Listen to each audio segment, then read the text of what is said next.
Decades of waiting, endless paperwork, and families in limbo. For thousands of skilled professionals from India and China, the green card process feels less like a system and more like a race they can never win. So, is the US immigration system fair to them? Or has it become outdated and unequal? To unpack this, we have with us an attorney who has not only seen the struggles up close, but has helped countless individuals navigate them successfully. Joining me is attorney Karen Zhang, the founder of KZ Law LLC and a respected name in immigration and naturalization law. With over a decade of experience, Ms. Zhang has built her reputation as a trusted advocate for individuals, families, and companies seeking both immigration and non immigration assistance. She earned her LLB from Nankai University and LLM from Emory University. And before launching her own firm, she practiced in the Atlanta region, handling diverse immigration cases, from temporary visas to permanent residency. What truly sets her apart is a meticulous, solution oriented approach. She is known for turning complex cases into success stories, even when others said there was no way forward. Karen, we are so glad to have you with us today on Immigration Talk Show. This is your first time, so very welcome on Immigration Talk Show.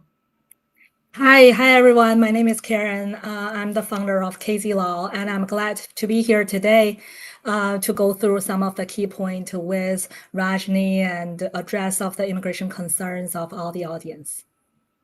Well, we are glad to have you here. Like I said, thank you for being here. But before we start the show, I would like to read out a very important disclaimer.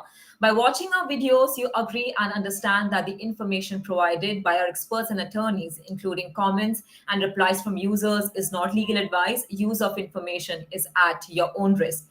After this important disclaimer, welcome back, everyone. We are live on YouTube, LinkedIn, Twitter, and also on Facebook. Make sure to subscribe to us.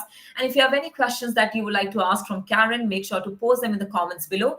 I already see a lot of questions posted by Sid Mohan. So, Sid, we are going to take them up in a bit. But before we do that, we would like to dive into our question because the topic of today's show is very interesting. Is the green card race unfair to H-1B and NIW applicants from India and China? So this is the topic for today. And yes, and also if you would like to give us a call and directly speak with Karen, you can give us a call on the number 425-436-6335. Don't forget to put the access code, which is 988888. Now, let me come to Karen and ask her. So Karen, people say that the US rewards talent, but lately we have been seeing that more than talent and more than skill, it's becoming skill versus rich, because the kind of rules that are being implemented, the kind of fee hikes that we are seeing. So do you think that now now we can call the US a land who actually rewards talent and skilled people, because the rule says otherwise? What do you have to say about this? Well, I definitely see the frustration here because as immigration attorney, we also, talk to clients daily. But I still see why people want to come to the United States and make their American dream here. And it becomes more and more important to work with attorneys, especially immigration attorneys, to make sure you can reach your goal and have your American dream in the United States. Right. But what does what does it make, for especially for India and China, what exactly makes the green card wait time so dramatically longer? Because if there we see a lot of people from India and specifically China, because there are doctors, engineers, and so many other people, but we see other countries getting the green cards easily and they have longer wait times. But whereas we have more talented people coming from China and India, and they have dramatically longer wait times for getting their green cards. So why do you think, and what do you think is the reason behind this? Well, this is because the employment-based green card are capped at 140,000 per year. And that total includes spouse and children. On top of that, no single country can generally receive more than 7% of the annual per country limit. And that is the reason because we are seeing more demands from a few countries, notably India and China. So, for example, India nationals account for a very large of shares of employment-based sponsorship through the labor certification. So they hit the 7% ceiling immediately each year and spill into future years. And that's why it's producing this priority date backlogs in the visa bulletin. Yeah, that's generally the reason why for Chinese and Indians, we are seeing longer wait time on an employment-based sponsored green card application. Right. And I'm sure you must be having a lot of clients from India and especially from China. So what kind of complaints do you hear from them regarding the visa problems or the immigration issues? It's the main thing is the stability of the job. Like, for example, if the company sponsored them for the green card, they have an I-140 approval with a priority date. Is the job stable? Because you have to maintain that until you file the 485, until visa bulletin is current and you file the 485, right? So for a lot of people, even they are seeking a better opportunity, they move to a bigger company. But the company may not be able to finalize or refile the I-140 through the perm process very quickly, and that will delay their process because H-1B is only 6 years, and without a proper I-140 approved, it's very hard for them to extend the H-1B beyond 6 years. So do you see this problem only specifically with China and India, or more often? Because with other countries, yes, take maybe about 3 to 4 years, and it's very easy to stick with one employer during that time. Versus for India we're talking about maybe 14 years, and Chinese about 5 to 7 years. Okay. People tend to move their jobs, right, in such long time period. Right. Yeah, they do. But do you also think that because that the highest population that apply for visas, for US visas, is mostly they come from India and China, and also because of they have the world's largest populations, right? So do you think that could also be one of the reasons, because they get a lot of applications from these two countries, and that's why they have this long backlog? Yes, definitely, because each country cannot exceed the 7% cap, right? Yeah. So it's the same amount of number of visa number issued for each country. And so if there's more applicants from China and India, definitely it's taking longer for Chinese or Indians to get green cards through a employment-based green card application. Okay. And why has the backlog for Indian and Chinese applicants reached such historical levels? And are we seeing any signs of relief or reform?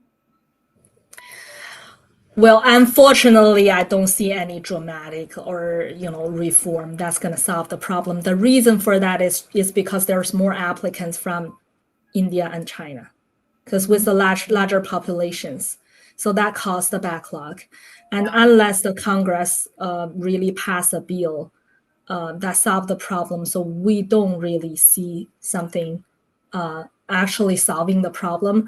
USCIS do allow these days a H-1B that is through your own company. So you open a company, you're the owner of the company, and you're going to start your company, and you sponsor H-1B for yourself. That is possible starting from this year. So that might solve some of the problems if they really want to start their own business, but it's still under all the restrictions under H-1B regulations.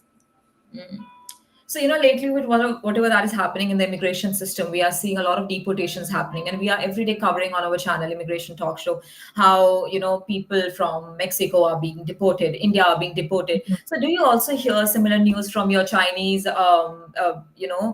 immigrants or applicants, that they are also being targeted, or they are also getting these notices of being deported? I don't have, well, yes, definitely on the news mostly, because I don't have most of our removal defense clients are not really from China, but then we do see, I do see some tragic stories where, husband and wife are married. Wife is a US citizen, husband has a legal entry. They're already married. They can easily file a family-based green card application, but they just didn't take action right away.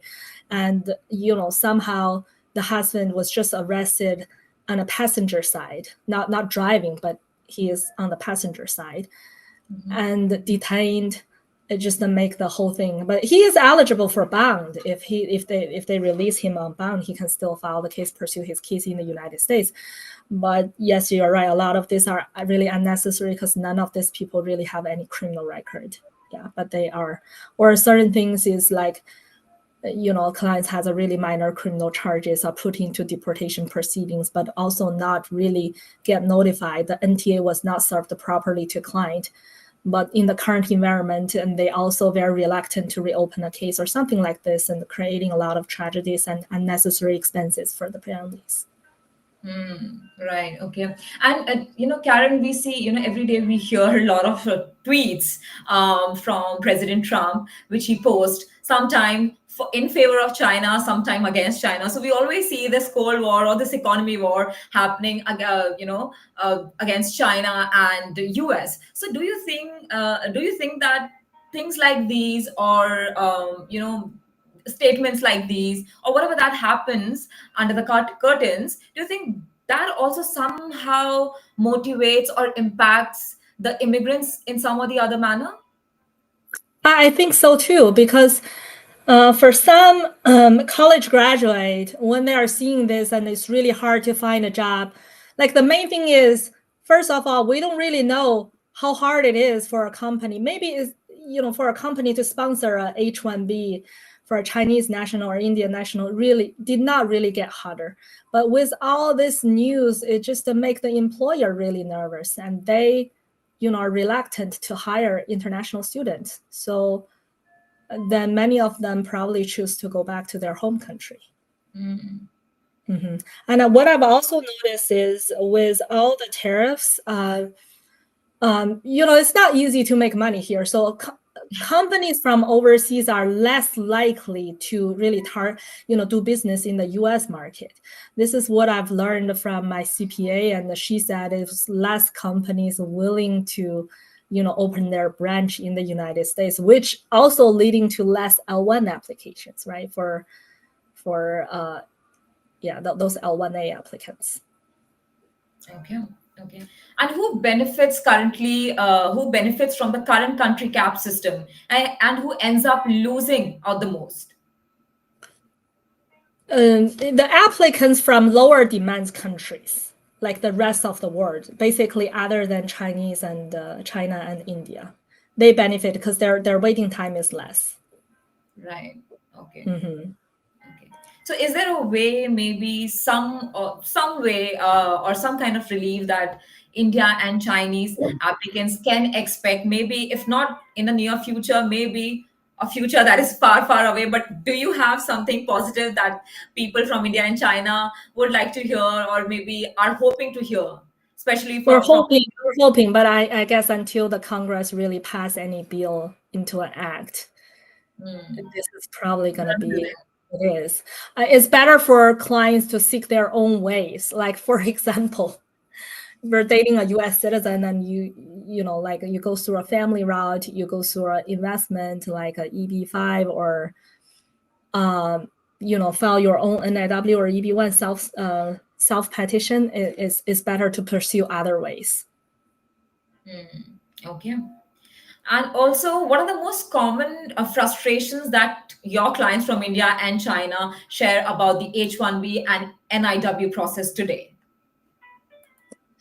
I would have to say still H-1B at this very moment, still not very hard.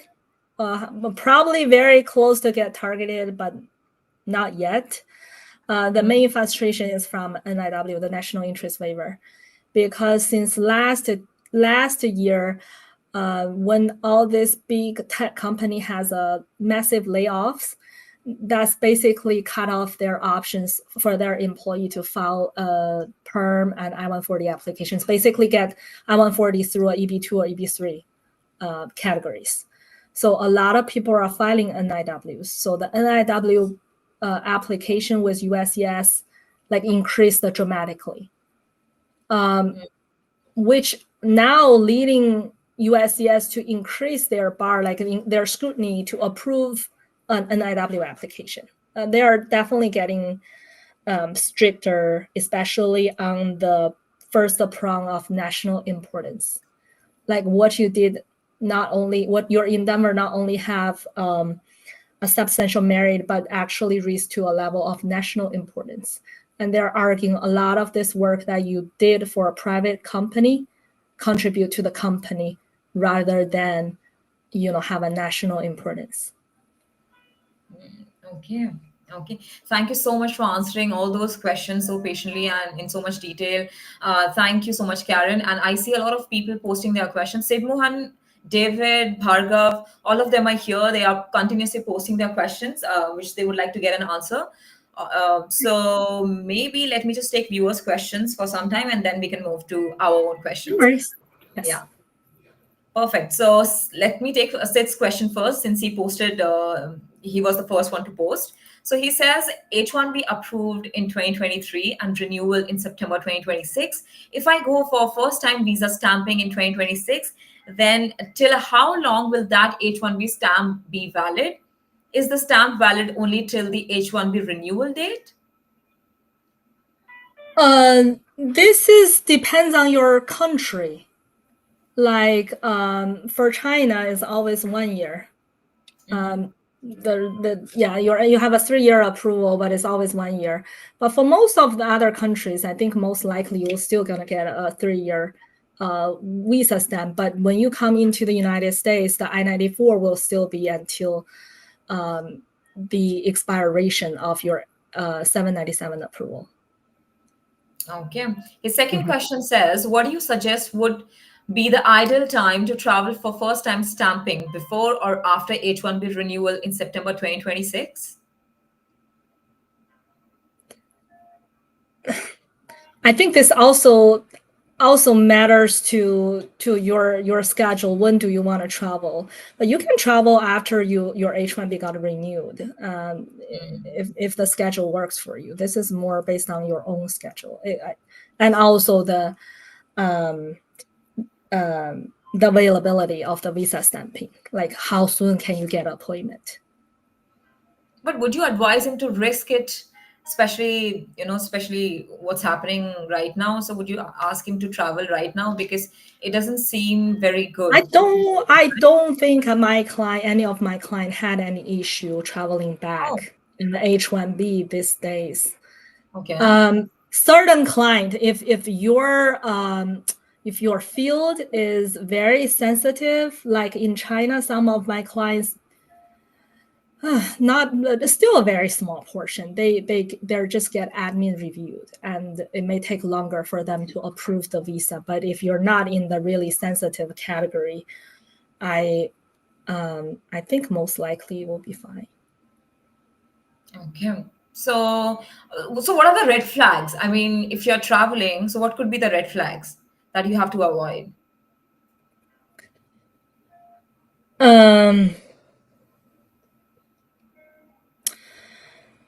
The red flags, I think basically as long as you got your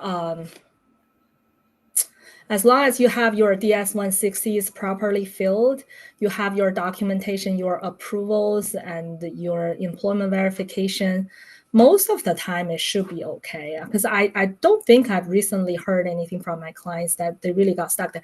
But I do have some where they have to file a writ of mandamus to sue them to come back, because it's probably in a case where they have delayed in issuing the visa for a really, really long time. In certain situations, we've seen clients got stuck in their home country for more than 6 months, or more than, one case I have for even over 1 year. Okay. And his next question is, he says, if a non-US company with no office in the US wishes to apply for concurrent H-1B, then what is the procedure? Does it require an agent? Can you help with such H-1B filing? A non-US company with no office in the US to apply for a concurrent H-1B? Yeah, we can definitely help, but I think the way is you have to register. The company need to register in the United States, and then just as regular cases and file a concurrent H-1B. Regarding the office, I think recently immigration has been a little bit more flexible regarding if you have an actual office. We've have clients, the office is their basement and still get case approved, or it's a work from home location or a shared office. A lot of shared office. So far I've seen them. The office thing can be solved, but I think they have to have the company needs to be in the United States. You have to register a company in the United States. Okay. Last question from Sid says, how will the new proposed H-1B wage level impact existing H-1B workers? Will employers lay off if they don't want to increase wage level for level 1 employees? I think if you're already on H-1B, whatever currently is, you continue under the current wage and the level under your LCA until you renew it. Once you renew it, if they really increase it dramatically, and it will be a huge increase even to meet with level 1, you might have to discuss with the employer how they want to do, maybe convert to a part-time or any other ways. But I don't think it will trigger it. Okay. Until you renew or you do a change of employer, until you do something to trigger. Mm-hmm. Okay. All right. Thank you so much, Karen, for taking all those questions. And Sid, I hope you have got the answers to all of your questions, and I hope they are of great help to you. And if you have more follow-ups coming, continue posting them in the comment section. Meanwhile, you can also give us a call on the number 425-436-6335. Don't forget to put the access code, which is 988888. And if you would like to get in touch with attorney Karen Zhang, so soon we are going to display her details. Here they are displayed. You can visit her law firm. Here is the bit.ly link, bit.ly/kz/-law. So make sure to visit the bit.ly link, and yes, you will get all her details on her website. And thank you so much for posting all your questions and participating in this webinar. I hope you are benefiting from from these conversations that we are having here. If you are, make sure to like this video, share this video with who you think can also be benefited from this information, and make sure to subscribe to Immigration Talk Show. Now let's move on to our next viewer question, who is Bhargav Gupta. So let me take Bhargav's question, and he says, how do recent USCIS and Department of State visa bulletin updates impact the wait times for NIW applicants, especially those in STEM fields? Okay, so NIW belongs to the EB2 category. So when you go to Visa Bulletin and you check your whether Chart A or Chart B of the employment base, that depends on if you're in the United States or you're not. Are they taking the Chart A or they are taking the Chart B? Each month varies, but NIW belongs to the EB2 category. So you go with that. You go by that priority date and compare with yours to decide if you can file a 485. And they're still taking Chart B for this month. And we just filed a client 485 where she's originally from Egypt, and her priority date is current under NIW Chart B. And we just filed her 485 application. Okay. Thank you so much. Thank you so much for answering the question, Karen. And thank you for Bhargav for posting your question. I hope you have got the answer. If you have follow-up, you can continue posting it. Let me take David's question in the meanwhile. And he says, are there any upcoming policy reforms or legal strategies that could help reduce the green card backlog for STEM professionals from India and China?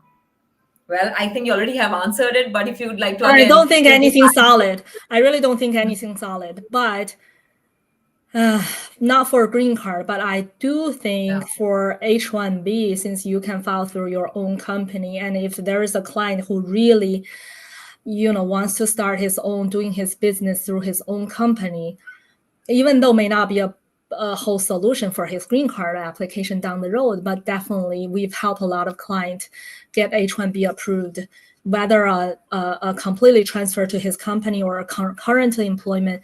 But we have a lot of clients got their their H-1B approved through their own company.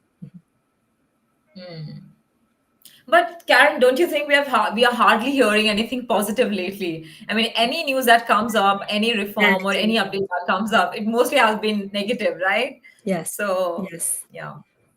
So we just have to wait and, I mean, just hope that it gets better. Yeah, hang in there, right? It cannot be this forever, like this forever. That's true. That's true. Well, 2025 has been hard, but let's hope for 2026 to be better at least. Let me take Venu's question. Venu says, how does the H-1B and L-1 visa status interplay with long green card wait times, and what risks do professionals face if their underlying non-immigrant status expires before adjustment of status is possible? Okay, I got you. So for H-1B, if you have an approved I-140, you can keep renewing it beyond the 6 years limit, right? For L1, if you're on the L1A category, you have 7 years. L1B, you have 5 years.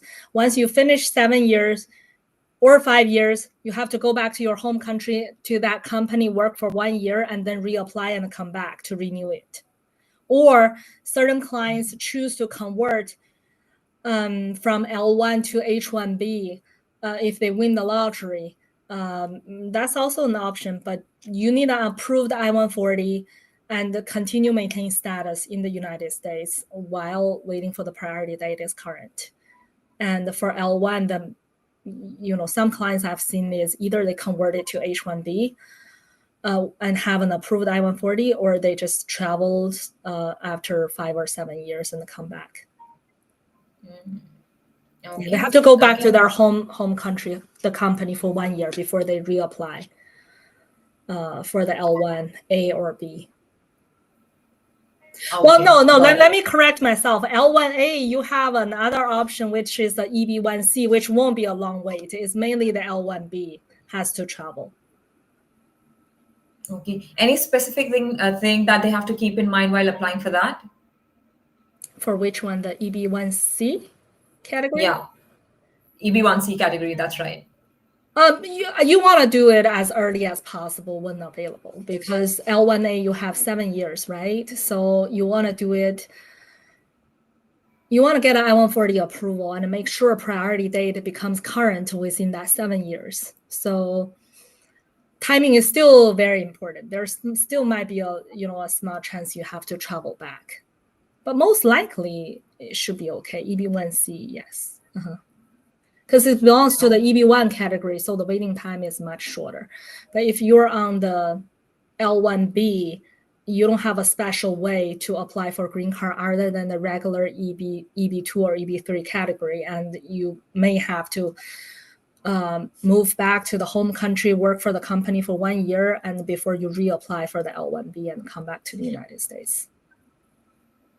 Okay. And is there a specific document that they have to be very careful about, or are all the documents that were for L1 will also do for EB1C?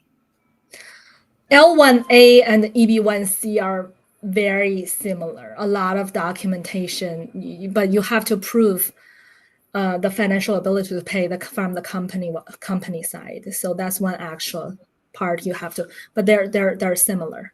But that's only available for L1A, and it's not an option for L1B, where they have to be as a H-1B, goes through the regular EB2 or EB3 category. Okay. Okay. Thank you so much, Karen, for taking that up. And guys, I just got an update from my team that visa bulletin is out. And yes, we are going to get into that. Maybe we'll put a video up for you guys in shortly. But for that, you'll have to give us some time because we'll have to go through all the details and all the updates that is there in the visa bulletin. So we are going to get it for you shortly. But Karen, whenever, if maybe next week, if you're available, how about we talk about visa bulletin in our next episode? Yes, of course.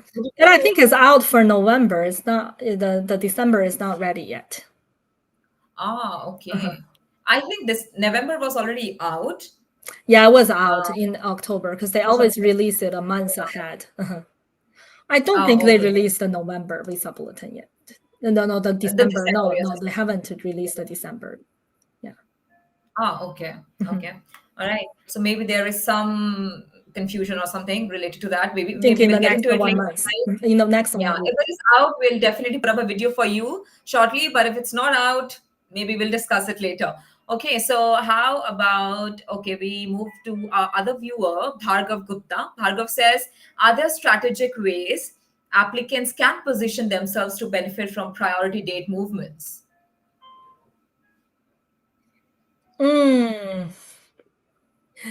For maybe, let me see.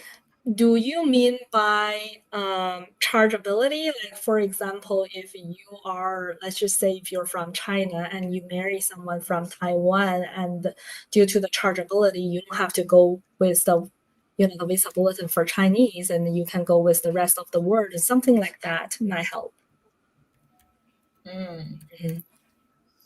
Bhargav, you have to clear your question because, we need to have more details to answer your question properly. Well, if you're finding a way to, from all the mess, if you're truly and really trying to find a loophole, well, you'll have to give more information to us. But Karen, I would like to actually come to you again until he posts his follow-up. How has the recent fee increase and policy tightening changed the game for new applicants? I mean, this new fee hike and all of that's happened. So how has it changed the game for new applicants? I think also the policy. Yeah, I think at the very beginning, it definitely freaked out, a lot of people. I have clients who are actually traveling. I have clients who are actually traveling in Europe, and we have to call them back. And I have another corporate client, and they were like, Karen, I want to make sure, is it going to affect any of the future H-1B petition that we're going to file for our employee? But I'm going to make very clear for you, we're not going to pay for that 100,000. So now we get more details on exactly what category, who need to pay, who does not. And for most of the applicants who are filing a change of status in the United States, even for next year cap, you're not subject to it. But it definitely affected a lot of beneficiaries and the companies. And one thing I can say is for the a lot of public schools in the US, and they hire foreign teachers from overseas because they couldn't find the amount of enough candidates here. But I think all of this get affected. I don't think and then none of these schools can afford this 100,000 fees to bring the teacher to the United States. So it's definitely even some companies are still willing. I feel like a lot of these companies are seeing it as, in the future it's going to be a lot of trouble. So why don't we just hire someone from, like a US citizen or green card holder? Yeah, because that's one debate that always goes on, that the immigrants are taking away the American jobs. So do you think, as an immigrant attorney, do you think that's the case, and there is some truth to this debate and to this statement? The thing is, I'm also immigrants myself. I think we work hard. Whatever we do, I'm not saying, Americans or they don't work, but we also work really hard. So how do you justify that, is us taking, it's the immigrants really taking the jobs? But I do see the point because, I grew up in China. We have a lot of trainings. As you grown up, you want to go to a top university. We do a lot of training on math, on STEM. It's like a lot of trainings. way more than the United States. So when it comes to the STEM talents, there's more from China and India. It makes sense to me because we are trained that way for the whole education system. So we have a lot of more examinations and a lot more tests. We do a lot more homework and after school classes. When I was in high school, and my high school are considered to be easier. Like they don't push you a lot. But I do know a lot of people, they in high school, study until 2 or 3 o'clock in the morning and get up 7, go to class. And on the weekends, there's no weekends. It's very common for us, but I think it's a very different system, and maybe U.S. need to strengthen its STEM education. Yeah, I mean, I don't think so. Your parents gave you any other option other than becoming a doctor or an engineer. I mean, from the day you join your school, they prepare you to become that. I mean, later you go on and become something else, but you are trained to only become that, right? Especially in the Asian region. Yeah, because the system is like you have to pass the last college entrance examination. Pretty much everything is only rely on that one examination. That's for 2 days, 2 days examination.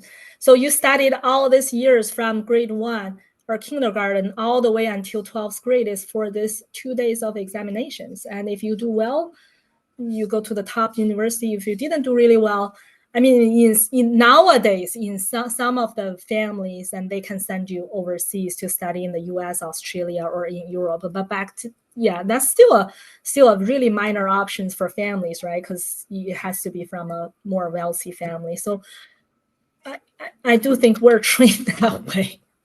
No, of and course, you're we very tend right. to, we like to, we enjoy working, right? Yeah, very much. That's true. That's so true. Thank you so much, Karen, for taking that up. And talking about the $100,000 H-1B fee, we had this another discussion going on. When this news was out that you have to pay $100,000 to apply for the H-1B, people were having this debate and discussion and were going, like crazy about this, and was saying that if we had this money, why would we even apply for an H-1B, or why would we even go abroad if we had that kind of money? So what do you have to say about that? I think there are lawsuits ongoing, and I still have a strong feeling maybe this may not be a final thing because it's very dramatic for me. But the thing is, it looks like it won't really affect most of the applicants who are in the United States. For example, you're a fresh new graduate, your company is registering for lottery next year. This probably won't affect you. It's really affecting a company to bring talents overseas. That's what's get affected most at this very moment. And definitely business who are doing a lot of stuffings, whether it's teachers or IT professionals, are getting affected. Okay. But I just feel like it cannot be like this forever. I hope not. Well, and I'm sure the immigrants are hoping the same too. But thank you so much for saying that. Okay, and I mean, especially coming from you, an immigration attorney, I definitely think it will relieve the audiences and the immigrants. So thank you so much, Karen. And another thing is it might make the next year lottery easier for applicants, for the F1 students who are OPT students in the United States. It may make the lottery easier. Okay. The chance winning the lottery may be much higher next year. Well, fingers crossed. Thank you so much, Karen. And okay, I see a lot of viewers again posting their questions. Guys, if you want to get in touch with attorney Karen Zhang, make sure to visit this link. This is her website link. It will direct you guys to her website. So you will get all her contact details and everything. You can write to her on her email. You can give her a call on her number. And yes, do visit her website if you want to directly get in touch with attorney Karen Zhang.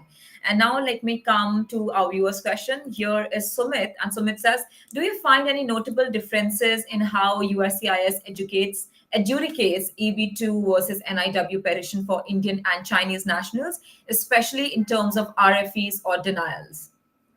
Okay. Well, first of all, I don't think it has anything to do with your nationals, but they definitely for the NIW is getting more stricter. I would have to say, I do see the dramatic change starting from last year, August, September, where they start to RFE a lot regarding national interest. That is, if you're doing machine learning or AI for your company, even for a big tech company, they're still arguing, or like a bank, the major banks, they're still arguing that this is not enough to contribute to a national importance. That's when everything started. We don't see this, a year before, back in 2023 or 2024, because we found a bunch of clients where they don't have publications, but they take some project for like a federal project, or like have a project with national labs, and this is still good enough for us to get the case approved. So these days, I think for NIW, the trend is if you are a researcher, you are like a PhD, a postdoc, or just a researcher who has publications, we're still seeing a chance getting your NIW approved. And if you can consult with me on that with your background. But the main thing is regarding the in Denver these days is it has to be really well. So this is not I don't think this is the days where you get a template for NIW and you just put your, apply it to your situation and can easily get a case approved. You might need to want to have an attorney to take a look at your application to make sure everything line up with your in Denver. Okay. All right. Thank you so much. I hope you have got your answer. If you would like to know more, continue posting your follow-ups. Meanwhile, let me just take DK's question. DK says, employers won't like that because their workers won't be tied to one employer. Same reason they wait fourth and fifth year to do the perm, because they are concerned once the work extend their H-1B beyond, they may just move to other employer with high pay or even just better working conditions. I'm not sure if I missed the first part, but what do you have to say? I think I understand it. That's true. Some employer hold until the last 1 year or 2 years to start the perm process for you, or for the H-1B applicant. But sometimes I feel like the employers also get a little bit competition, where because of the big tech company gonna just have their day one green card policy, even though a lot of these times in the current situation, case won't get approved, but they all have really nice H-1B, green card policies, and that's in certain area are making, because I have one employer, they have also made their green card sponsorship policy better than before. So yeah, I think we're into this H-1B slave questions. Okay. Yeah. Okay. So DK, again, I hope you have got your answer. Thank you for participating and posting your questions. Now we have to move to our next segment, which is the Facebook question segment. So Karen, we have gathered some questions from Facebook groups, which our viewers have posted in Facebook groups. So we would like to take them and ask them from you, so they can also get an answer to their questions. So controller, Sure. if you can please share the screen and show the questions. Okay. So here's the first one. Anonymous participant. We don't have the name, but this person says, my wife has been a green card holder for over 15 years. She did have a DUI case over 10 years ago that was dismissed due to circumstances of a person showing up at her location. She had restraining order against. She is the process of, I think he means to say she is in the process of naturalization, but we are a bit afraid with everything we are hearing to even go to the interview. Anyone going through a similar situation or had experience recently under current circumstances? So as an immigration attorney, Karen, what do you have to say to this person? I mean, is it going to be difficult with a DUI case, which was over like from past 10 years ago? I think it's still doable. Just I won't give a specific answer there, and they can check with me later on. But we also need other details to know this. But I think it's doable. It's not like she definitely won't have, because there's a lot of these bars are temporary. That only, and especially in this case, it was dismissed. So yeah. So we need to see the actual court disposition documentation, but it's still possible, and I would prefer, like 50 or, I mean, what are the chances? What are the odds? I mean, 50-50 or 80-20? I mean, because I have a client has a DUI. He has actually, I just got this case approved. And honestly speaking, how many DUI he has? He has probably 5 or 6 DUI. Wow. But Okay. that's all before he becomes a green card holder. But immigration and the Atlanta field office approved this case. He has more than one, all like convictions. Or I'm thinking top of my head is about 5 to 7. Similar. Wow. But then that case was actually just approved this week. So yeah. Wow, that means if you have a DUI case, maybe from 10 years ago or 20 years ago, then you have to have a good attorney by your side. If you have a good and correct attorney but I recall my memory. Yes, we just got one approved Monday or like today is Tuesday, right? It was yesterday. He went for his ceremony, oath ceremony. Wow. Okay. So guys, I mean, you can get in touch with Karen and she can maybe help you with your case. And here are her details. You can visit this link, and this link is going to direct you to her website. You can find her contact details over there. And yes, get in touch with her if you want your case to be approved. Because for critical cases like these, like I said, you need to have a good attorney by your side. And voila, you're going to get your case approved, like Karen did for her client. Okay, let's move to the next question now. So the next question that we have is from a student who says, I'm a student trying to understand the green card process. What's the hardest part of the application? This is really broad. Are we talking about the employment-based green card or family-based green cards through a marriage or through a company sponsorship? Since this person is a student, maybe employment? I'm hoping. Yeah. Then you need to find an employer who willing to sponsor your green card first, or you are filing a self-petition, which is NIW or EB1, depending on your background. Okay. All right. Okay, I think that's it for today. Thank you so much, Karen, for being here. It was a great episode. But before I let you go, do you have any last advice for the immigrant community, especially the Indian and Chinese immigrant community who's watching you right now and is all in between the immigration chaos? Okay. So I think the main thing is when something happens, don't be really panicking, and always talk to an attorney first, because maybe a lot of things you think is really worse is not as bad. So always talk to an attorney and seek professional advices, and just hang in there. It's not always life is not always like smooth, right? And we've seen this in his last administration, like where he targets a lot of H-1B and make the H-1B approval extremely hard. And I think he's probably coming back very soon for H-1Bs. But just hang in there. Yeah, and life is always going to give you lemons. So like we say, if life gives you lemons, make lemonade. So this is the time to make lemonade and just hang in there and wait for the right time. It's going to pass. But thank you so much, Karen, for being here. So much.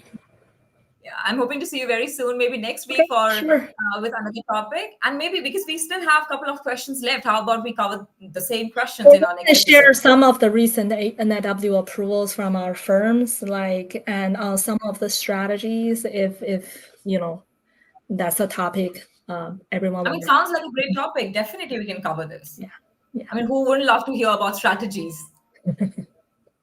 Yeah. We can share some of the information. Yes. Sure. Thank you so much. Thank Guys, you. I I hope you enjoyed the show. Thank you so much for being here. I hope you enjoyed the conversation that we had with Karen. She had great insights and a detailed answer to all your questions. And yes, if you're looking for an attorney to get in touch with for your immigration related cases, make sure to get in touch with attorney Karen Zhang. You can go and click on this link, and this link is going to direct you to her website, and you will find all her details over there, and you can directly get in touch with her. And yes, she's going to help you with your cases. But thank you so much for being here today and posting all your questions. If you enjoyed our show, make sure to like this, share this with anyone who you think can benefit from all this information. And I'm going to see you all very soon. I'm your host, Rajni Bharara. I wish to see you all very soon. But until I see you all again, make sure to take care and also to subscribe to Immigration Talk Show. Bye and take care of yourself. Thank you. Bye-bye. Thank you so much.